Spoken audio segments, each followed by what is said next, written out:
সম্প্রতি এক দাতব্য অনুষ্ঠানে নিজের ভবিষ্যৎ নিয়ে মুখ খুলেছেন ৩৪ বছর বয়সী নেইমার। তিনি জানিয়েছেন এই মুহূর্তে অবসর নিয়ে কোনো চূড়ান্ত সিদ্ধান্ত নেননি। নেইমারের ভাষায় তিনি জানেন না আর কতদিন ফুটবল খেলবেন, তবে ডিসেম্বর পর্যন্ত সান্তোসের সঙ্গে তার চুক্তি রয়েছে আর সেই চুক্তির সম্মান রাখতে চান তিনি। এরপরই ঠিক করবেন সান্তোসেই থাকবেন, নতুন কোনো ক্লাবে যাবেন নাকি ফুটবলকে বিদায় জানাবেন। তিনি আরও বলেন, এখন তিনি শারীরিকভাবে ভালো অনুভব করছেন এবং এক ম্যাচ করে এগিয়ে যেতে চান। অর্থাৎ এই মুহূর্তে তার পুরো মনোযোগ মাঠের পারফরম্যান্সে। এদিকে সামনে রয়েছে কোপা দো ব্রাজিলের গুরুত্বপূর্ণ ম্যাচ। রেমোর বিপক্ষে শেষ ১৬ ফিরতি লেগে মাঠে নামবে সান্তোস। প্রথম ম্যাচ গোলশূন্য ড্র হয়, এবার জয়ের কোনো বিকল্প নেই।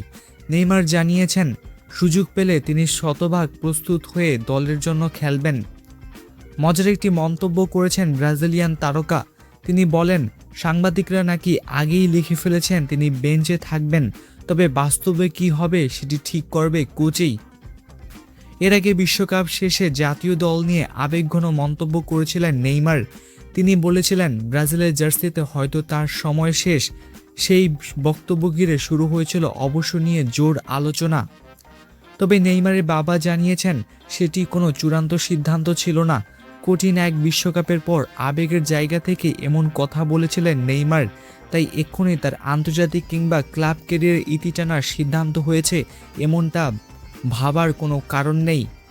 তাহলে নেইমারের ভবিষ্যৎ কি ডিসেম্বরের পরেই মেলবে সেই উত্তর? আপনার কি মনে হয় নেইমার কি আরও কয়েক বছর ফুটবল খেলবেন নাকি এবার সত্যি অবসরের ঘোষণা দেবে? মন্তব্যে অবশ্যই জানিয়ে দিন।